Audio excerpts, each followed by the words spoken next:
Navigating transition, moving from operator to builder. Sanjay, the CEO of Standard Chartered Bank. If there is one thing I would like to hear about myself, is how my team members are winning. That for me is an aha moment. Talk to us about that shift. Legacy is about creating independence, not dependence. How do you build that confidence to ensure that they can do what you envision would be done? Hunt for progress rather than perfection. When people have clarity on the outcome, that is the best time to trust them and let them go.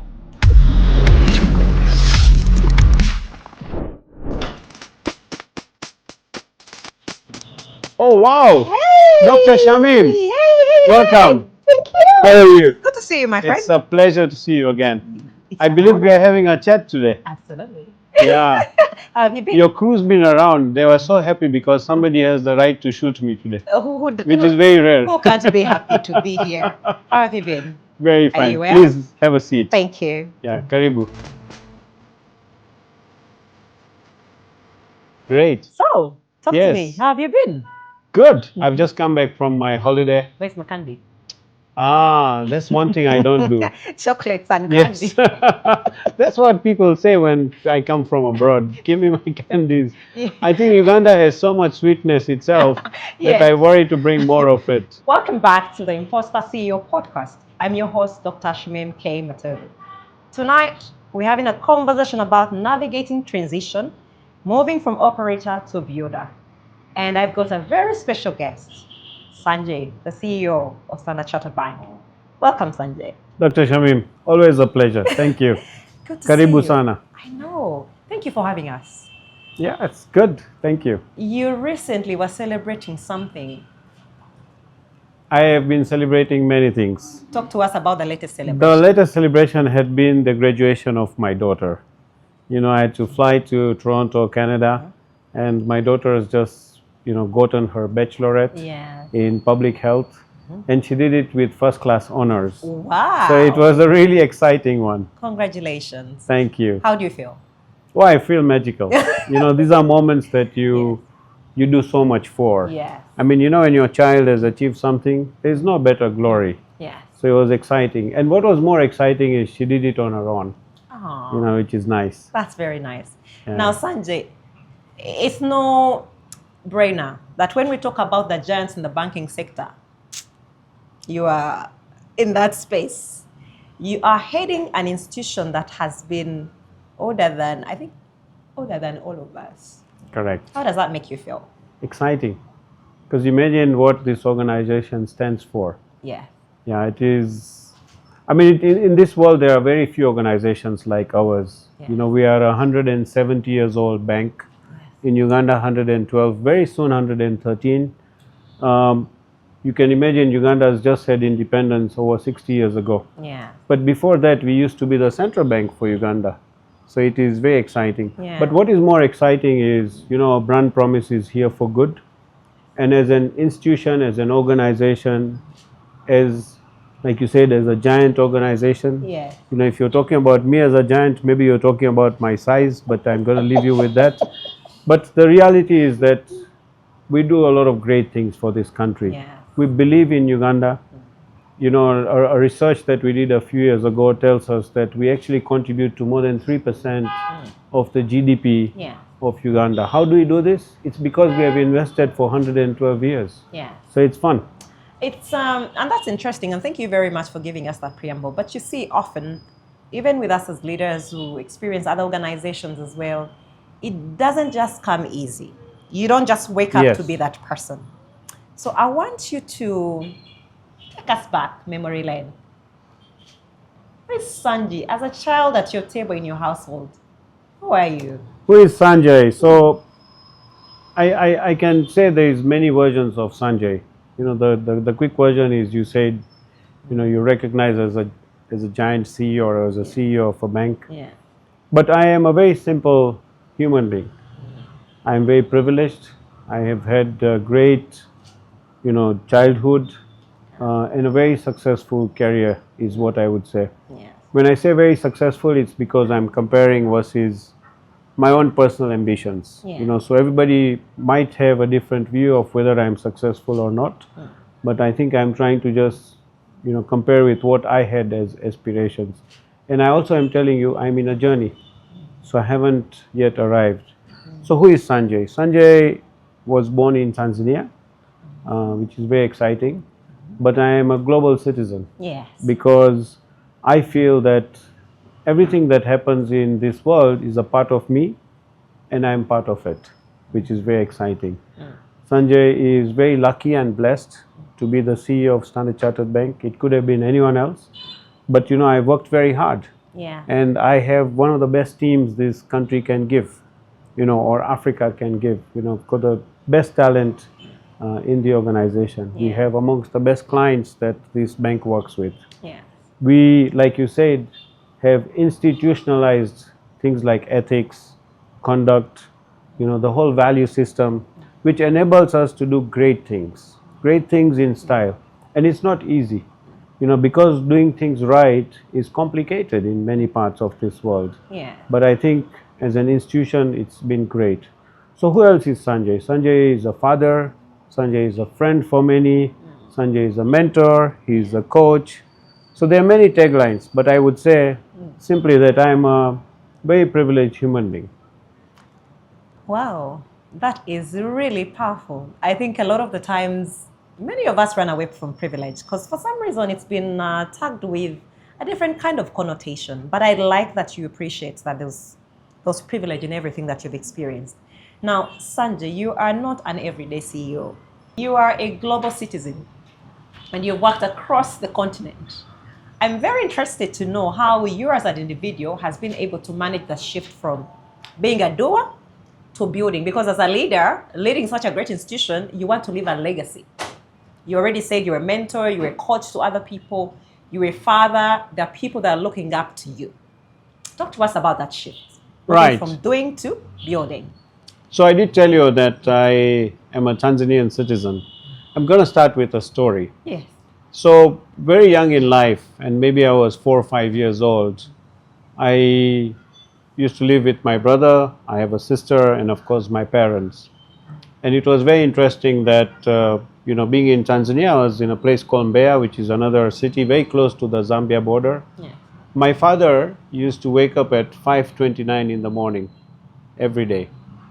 And why he used to wake up at 5:29 is because at 5:30 he used to listen to BBC radio. In those days we didn't have television, internet, technology. So there was this big radio that he listened to. Now we had 3 rooms in the house, and the radio used to be in our room, the room that me and my brother used to sleep in. Yeah. So when he put that radio, what was the natural thing as a child was that at 5:30 I was being disturbed. So one day I had the courage to ask my father that, Dad, I thought the radio plays the whole day. Yeah. And what is so exciting about BBC? So he said, of course you go to school and then we'll talk. And, like my father used to do, just around dinner time is the times we used to sit down and have conversations. He came and said, listen, we spoke about this. Let me tell you that the world that you see is not the only world that exists. The reason I listen to this radio, and I'm going to summarize, is really because then it gives me the ability to understand what's happening in the world. Yeah. And the world has all these other things. So that was the first time I was listening that there is a radio outside Tanzania that my father could access. Yeah. But there was a whole world. And we were very privileged because some of my family, my father was born in Zanzibar. And at the time of revolution, quite a lot of my family moved to different parts of the world. Yeah. So then there was the connection of, do you know that your uncle is doing this? Do you know that this is where we grew up? Of course, I come from the Indian subcontinent, if you take us 3-4 generations ago. Yeah. So suddenly a conversation that started from a radio conversation became something that became an inspiration for me. And that allowed me to start aspiring for bigger things. So to aspire for bigger things requires you to do certain things, but with time, you have to build into them. So what did this whole concept of doing to building, take me to? First of all, even today, there's many things that I'm doing. It is only that you shift from doing things that you used to do to things that you now need to do. And The rest of it is about building so that things can happen around you. So what does this take? It took me from moving away from being a Tanzanian young child to today being a global citizen. Yeah. Because if I was doing, then I would have been stuck as a Tanzanian child or a Tanzanian citizen. Doing to building also means that I took time to understand the value that my parents have inculcated in me, which were about observing, about being responsible, about being service oriented, but also taking time to understand how did they succeed. And the only way they succeeded is by allowing others to be enabled so that they can stop doing and they start building themselves.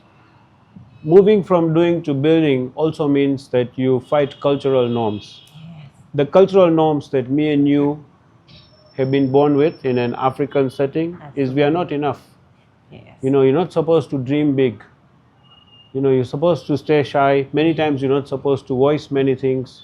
But it meant that I had to break away from those barriers to start building. Because when I created a voice, it started creating many more voices. But how do you navigate that? Because I find, and I really like that you brought the culture norm elements, because especially when you're a global trawler, you find that when you're amongst people that are your people, they also see you as a foreigner. Yes. Because of the way you see things. Correct. So how are you able to navigate those norms and challenge them in a way that still, there's a level of resistance to, that is not for me, but there's still respect for those norms for those people who believe in them? Yeah. So it didn't dawn upon me immediately that there was an element of resistance. And resistance comes from discomfort, that you are out of ordinary. Anything out of ordinary can feel pressure to all of us. You know, when you're sitting with 10 people and suddenly you find somebody here talking about AI and you've not heard about AI, then it becomes, but he's part of us, but he's not part of us. Is it right? So you start having a judgment call. But what I was building on is that a lot of me was also about taking, you know, my colleagues, my friend, my family on a journey with me. So yes, many people had a different view, but when you have an aspiration, it is about being focused on it. There's always going to be noise, there's always going to be voice. But as long as you can have a self-sense or self-check, and you have people around you who can give you authentic feedback, that for me was motivational enough to grow into moving from, you know, doing to building. And remember, 27 years ago, I started working with Standard Chartered Bank. So one, I also had international education, but in 27 years, this is my 7th country. So in every country, you have to start by doing. I know. And then it's with time, you get into the building zone. So in different roles you have in life, you know, whether you're a father, a brother, a citizen of this country, or a CEO, everywhere you have the opportunity to do and then move into building. But it requires a lot of consciousness. And from moving from doing to building is also about what's your appetite. Do you want things small? Do you want things in scale? You know, do you want your own success, or you want everybody's success to be your success? What is your place in that? Oh, my place is very simple. You see, you came and said that you are very happy that I am a CEO of a bank. So there is this traditional norm. What does a CEO do? In my bank, in our bank, I call it my bank. You can see how passionate I am. Yes, I know. You know, it is your bank. You know, I'm not recognized as the chief executive officer. I'm actually recognized as the chief enabling officer. Everybody around me knows that I'm in the business of people, not in the business of banking. My single role is to make sure that everybody around me has a big dream. And if they don't have a big dream, my role is to make sure that they have a bigger dream. So that's where I'll spend time. And after they have a big dream, my role is to make sure that I enable that dream. Wow. So that is me. That is really powerful. And you speak about the business of people. You know how passionate I am about the business of people. Correct, you are. And I've learned some things from you, by the way, which have been very good. I do really appreciate that. But you see, you said something very, very interesting. And earlier on, I wanted to ask you a question. What really anchored your shift? But then through that conversation, you actually said it's the values we experience in your household, what your father showed you, for you to be able to look deeper beyond you and see possibilities before they even become. So that's very powerful. But let's talk about something very interesting about leaders.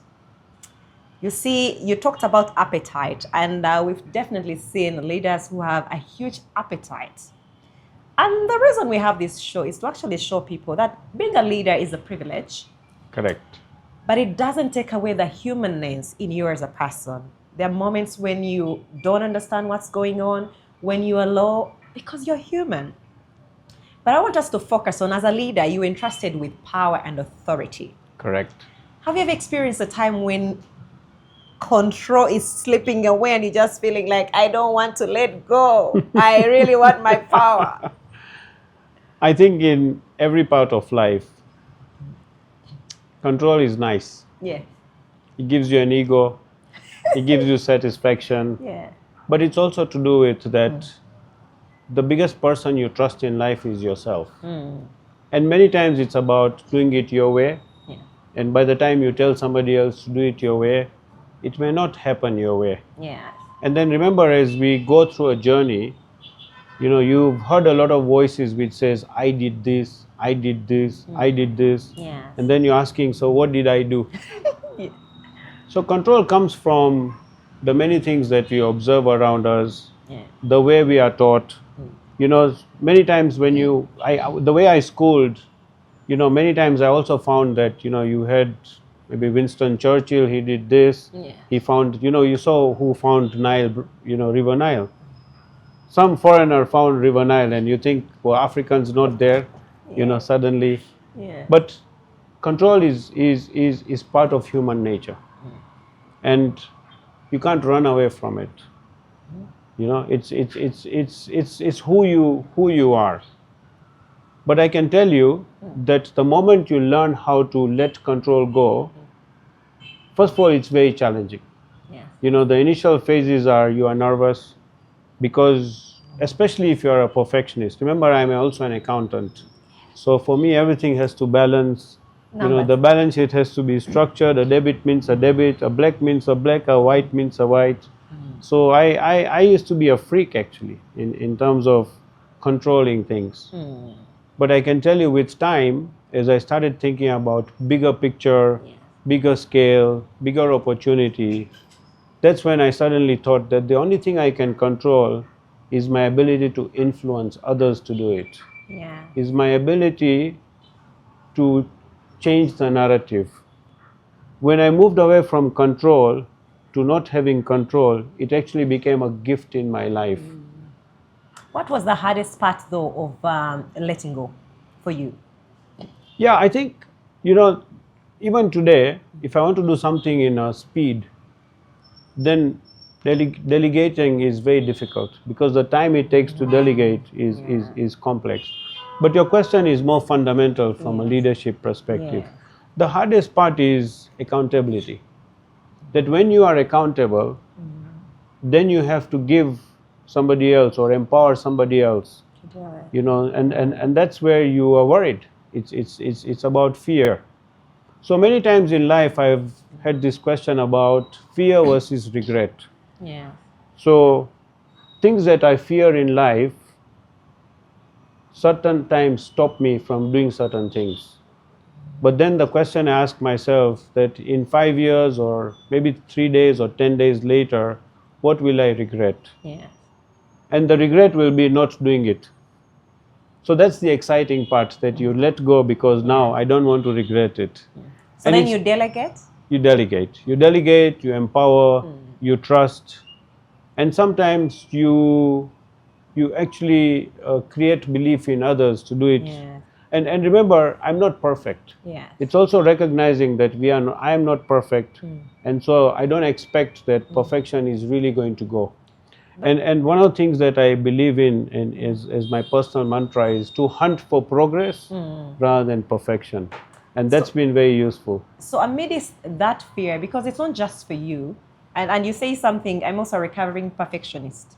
Yeah. So I like my things to be a certain way, and sometimes I like to delegate, but I understand what it feels to trust somebody that they will do exactly what you would have done.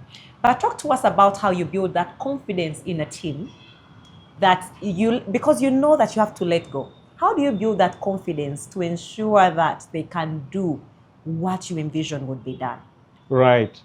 So like yourself, Dr. Shamim, I used to have a friend. He used to be my mentor, and this is going back 2 decades ago. Yeah.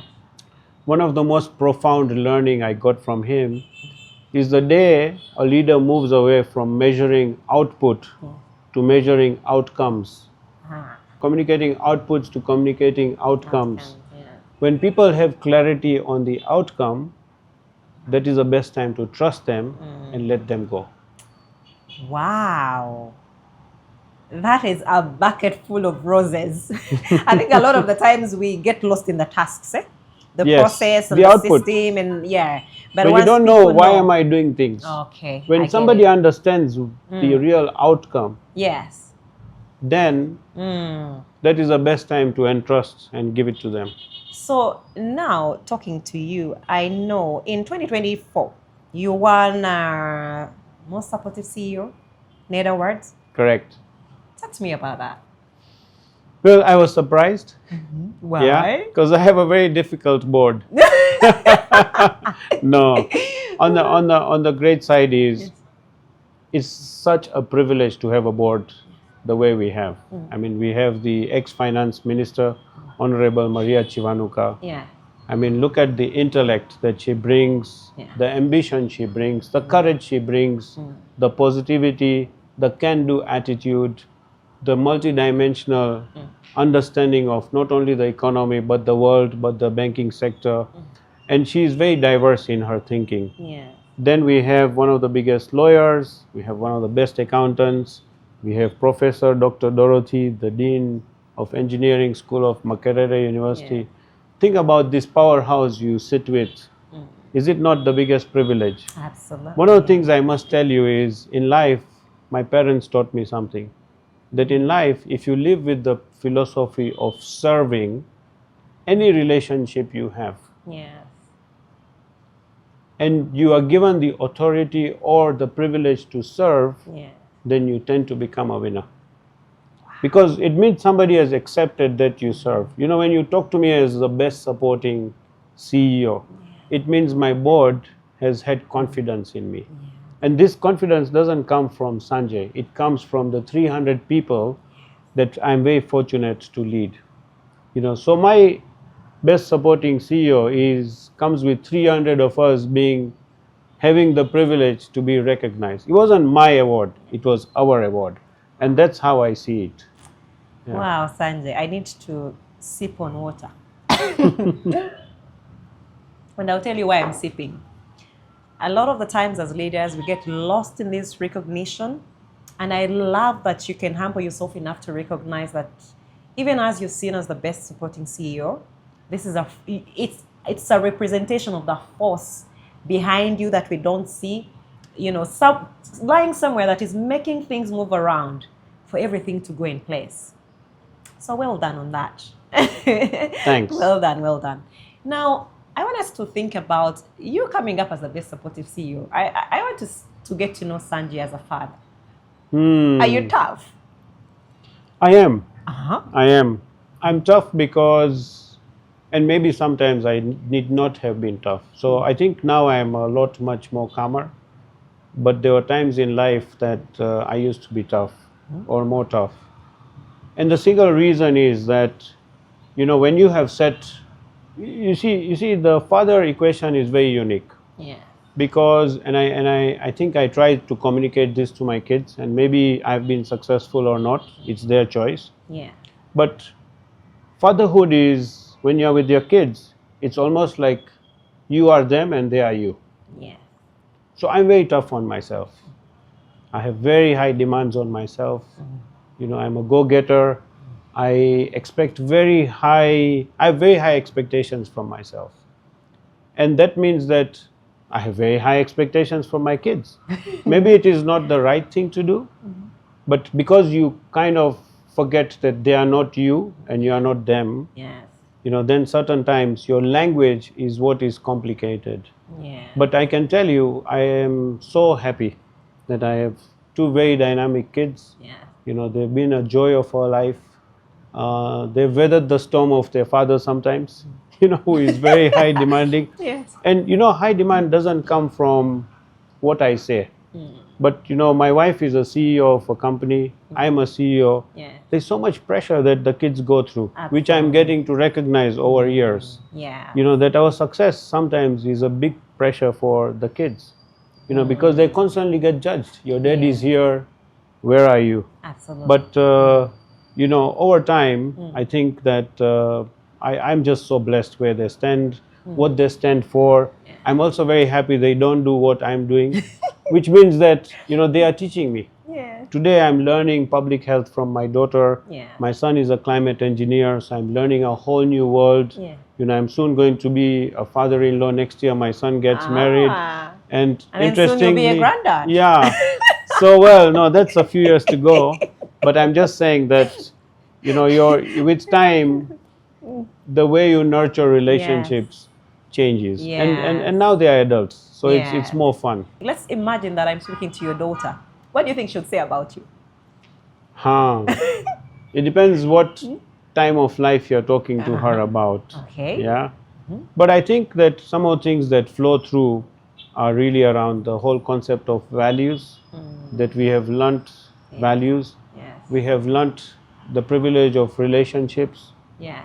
Like myself, my kids understand that, both my kids are in Canada. Yeah. So, my son is working, my daughter is studying still, is that where we stand as Africans, in this world where we probably are part of the top 1% of the world, Yeah. we are so privileged. And that means we need to use that privilege wisely. Absolutely. It is not only meant for us, it is how we are able to distribute it to create bigger impact. Yeah. What else would my daughter say? My daughter will definitely say is crazy. Because the number of things that I get involved in, I have non-stop passion for many things. Yeah. And I make it feel very loud. Yeah. But I hope that they also understand that I really dearly care and love them. And I think that's what they would say. Oh, that's really nice. Yeah. Well, I will not ask about the son.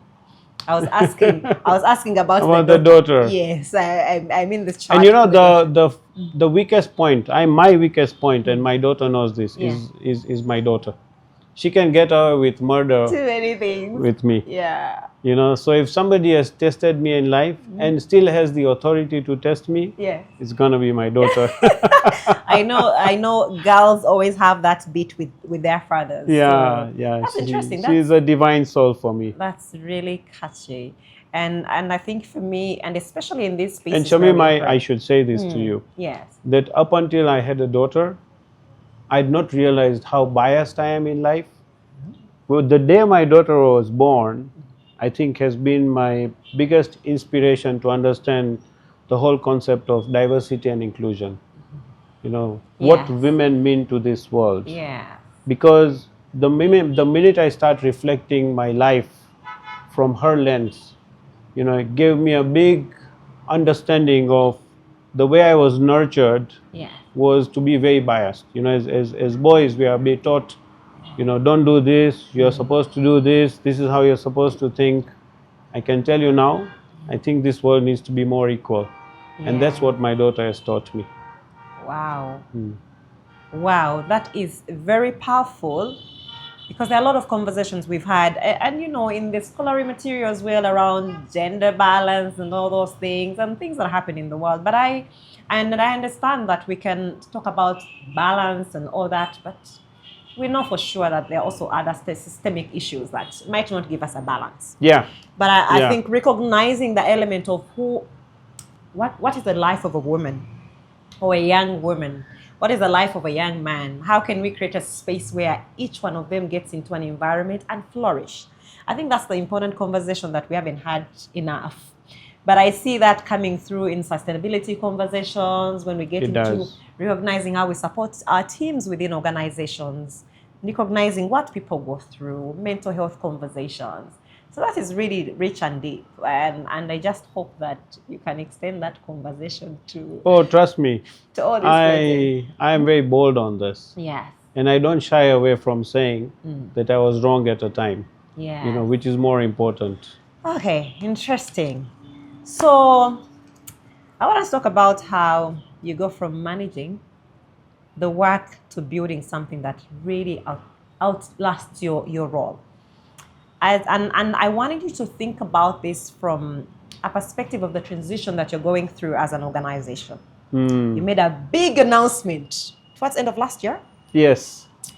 And that big announcement, you know, when those big announcements come, people do not know what's happening. Talk to us a little bit about that.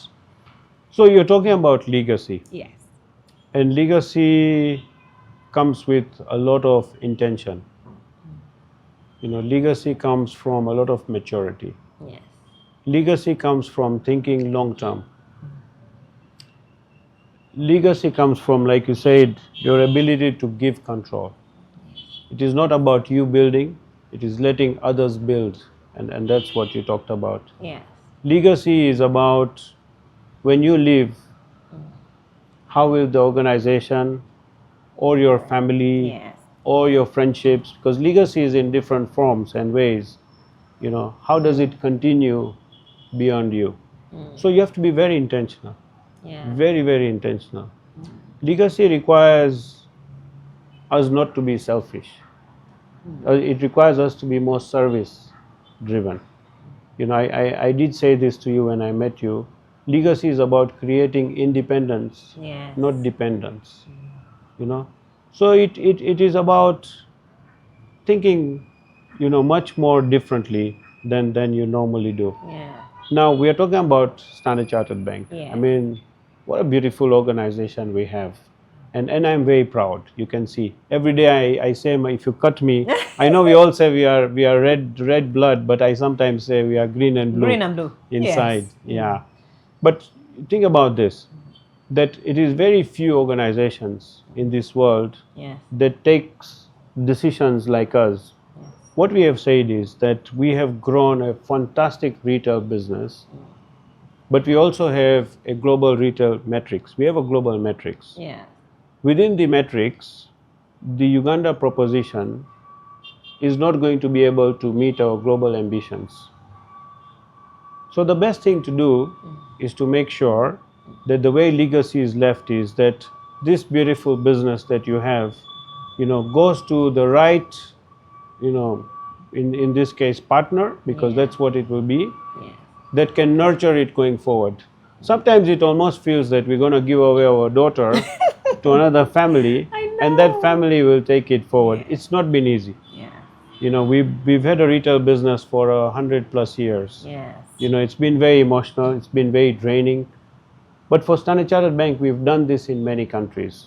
So those countries that have gone through this transition, I think in a longer term, everybody around us has, including the staff who will move, have understood us much better. Yeah. And it's better to do it so that it goes to grow, rather than it becomes, you see, if I'm going to get less interested, then I'm going to suffocate it myself. So it's better that it gets to a space where it's going to get a lot much more privileges. And the way banking is growing, Shamim, it's in a very interesting phase. Uganda is a great market. We now have a lot of Ugandan banks that have grown. Ugandans themselves have a very different capacity. Yeah. We've got people who are global leaders.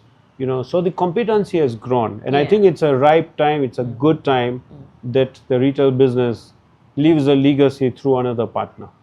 Yes. But what are some of those structural things that you are doing to ensure those sustainability?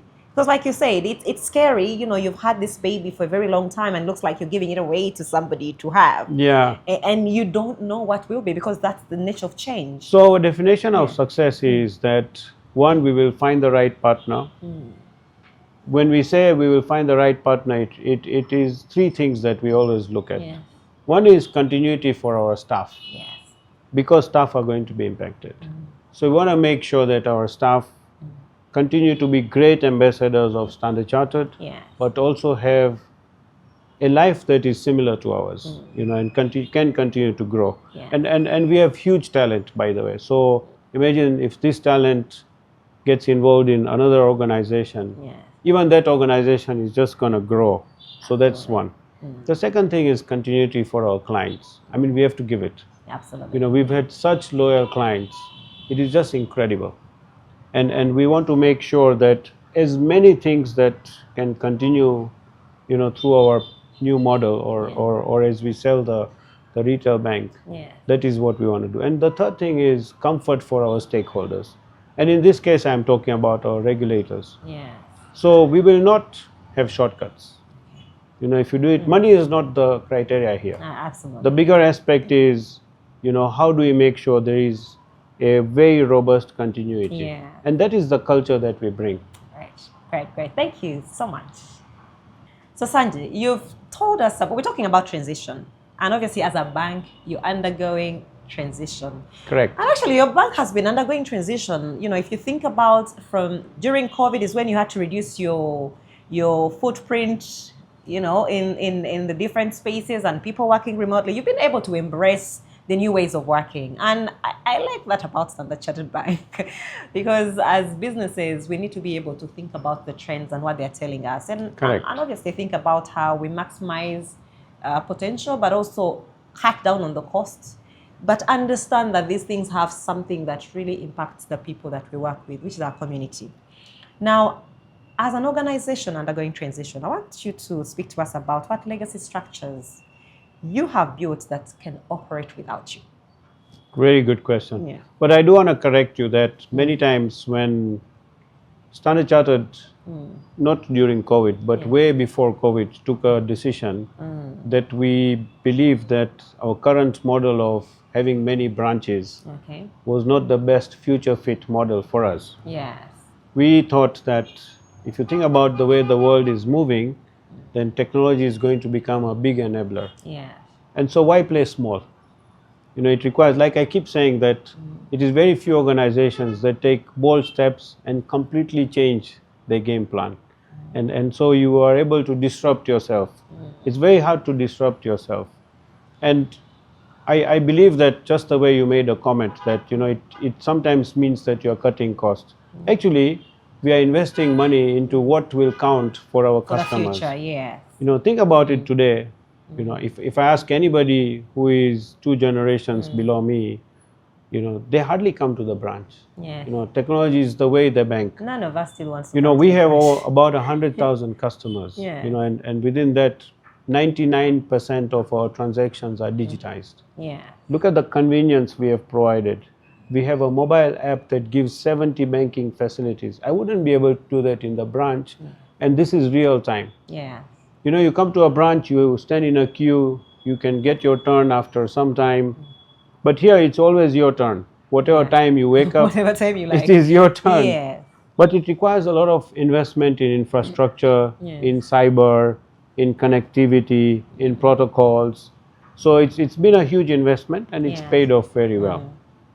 Now your question was... So the legacy structures that you have built that can operate without you. Correct. So are you talking about the bank or about Sanjay? Let's talk about both. Okay. Because we can't separate Sanjay, the CEO of Standard Chartered Bank, from Sanjay, the individual that has a powerful story. That is correct. But remember, this bank is way bigger than me, you know. So if you think about the legacy structures the bank has built, that's giving us this big confidence of here for good, you know, which is our brand promise. You know, it is been evident for 170 years. You know, we institutionalize things like conduct, integrity, ethics. We institutionalize that everything for us is to become from the lens of the world class, as we call it. We have institutionalized our commitment to clients. We want to be the best bank that serves our clients. We have a big commitment to make sure that we call ourselves the pioneer bank.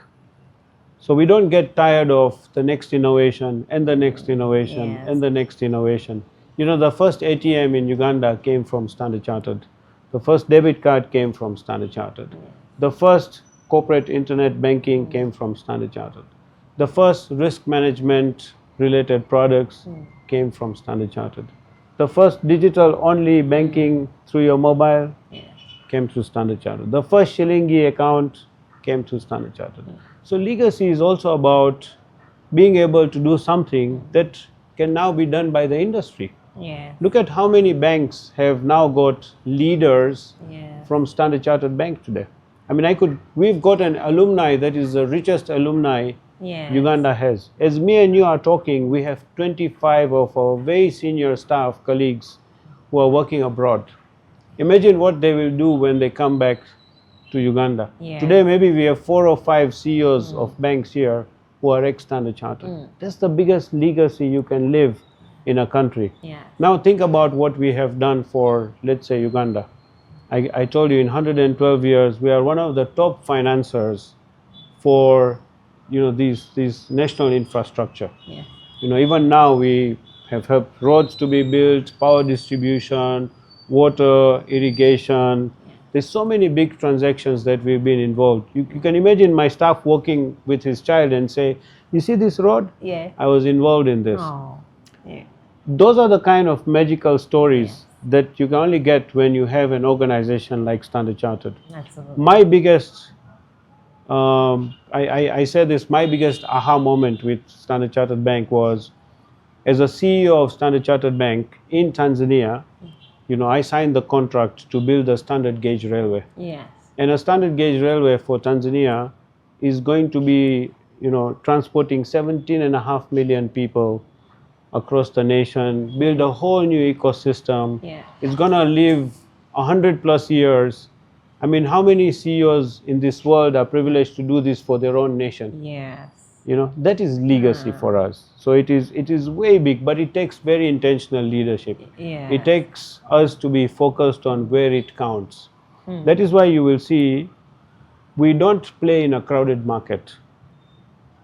We play where we have a unique value for our customers. And our customers are the nation itself, our customers are the businesses that we bank, our customers are the individuals that we have. That is why it is very hard also for customers to let us go. Because we give them something that is not just ordinary, but it is something that you get very used to. So in essence. So with that very experience, because it looks like you've had a lot of aha moments in your roles, and it's not really, leadership is not just about me having the power to pen on something, but it's recognizing the value that you're delivering to that particular community. Do you ever have moments where you sit by yourself and ask yourself something? It could be that you're excited, but also sometimes we're excited internally, but we are mindful of, do actually people recognize or appreciate the things that I do? Do you ever sit by yourself and say, what would I like to hear people say about Sanjay? Yeah, I think that's a very profound question. And I think the first thing is, what am I saying to myself? I'm one of those guys who looks at the mirror and every other day and says, am I better than what I was yesterday? Am I learning and becoming, and becoming better is also having different contexts sometimes. Am I learning from, let's say, my conversations with you? What did I take away? Today I had a conversation with, let's say, Cynthia, and what did she tell me that was of value? But your point is very important. What do I want to hear about myself? If there is one thing I would like to hear about myself, is how my team members are winning. Because the biggest role a CEO can play is really about what Charles did, what Kelvin did, what Maggie did, what Cynthia did. That for me is an aha moment. It is more fulfilling for me than anything else. When I know that I have moved away from a position and somebody who has occupied that position has become more empowered to lead in more better than me. For me that is like, it's an aha moment. And yes, as leaders, we have an obligation to mentor people and support people. Because if you look back and the line you've left behind, you can't trust anyone, then something is wrong. But I want us to focus on Sanjay the mentor. Yes. There are a lot of peers and the young people that look up to you? And I would like to believe you get these conversations because you are quite interactive in a lot of professional bodies. I am. we I are here today somewhere. We meet here today on another occasion. And I know that there are a lot of young people who look up to you and say they would like to have a conversation with you, or they would like to learn more about you. One of the ways we're mentoring people is also through our social media. Yes. So as a mentor, and you talked about your team and what you pour into them and the excitement you get recognizing that they are doing amazing things. What do you think is your role in terms of mentorship and succession planning? So we take this as a very important aspect of our organization. Yes. And as a leader, I have to champion that, and I love to champion that. Yeah. So whether it's growing talent, Yeah. and we put a lot of time and energy, and at many times about 3% of our total budget just goes into learning, development, Yes. talent management. You know, I'll remind you that last month that you came and spoke to my leadership team. Yes. And look at that beautiful conversation we had. Absolutely. And we were trying to evolve our culture. Yeah. You know, because what brought us here is not going to take us there. Absolutely. And it was a very dynamic conversation with 50 of our top leaders. Yeah. And those are the kind of moments we cherish. Yeah. Because it helps us to see what is our role in shaping the future. Yeah. You know, which is more important for us. So in terms of mentorship, coaching, development, growth, Yeah. lots of learning. I mean, this week we are going through a global conduct week. Everybody in this bank is learning about conduct, ethics, integrity. Yeah. You know, there's this whole week around just best practices, learning from the best of the best. Yeah. You know, just 2-3 weeks ago, we had another learning week where we had some very big global leaders who came and spoke to us. And one of the best learning event for us was when we had, you know, the Liverpool Football Club coach. Yeah. And he came and trained us, you know, so it was just amazing, amazing, amazing.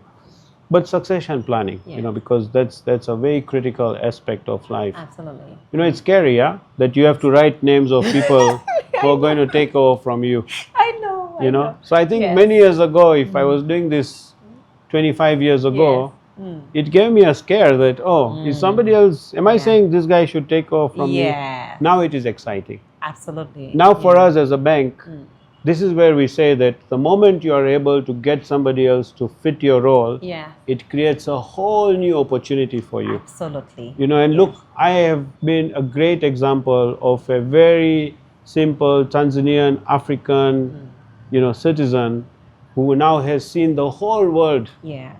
And it has really been because I've always been focused on succession. Yeah. The minute you don't allow somebody else to take your position, you don't know how many positions Yes. you are going to sacrifice Yes. on. So for Standard Chartered Bank, this is institutionalized. Yeah. In fact, it is so structured because it goes through the scrutiny of the board also. Yeah. In Uganda, for example. Yes. And that is very exciting. Sanjay, that is really, really powerful. Thank you very much, because honestly, this particular season, we want to look at leadership that really goes beyond our titles, a legacy that we leave. And so thank you so much for sharing your legacy with us. Thank you for really coming to the show with us. It's been an absolute pleasure once again talking to you. Thank you. Thank you, Sanjay.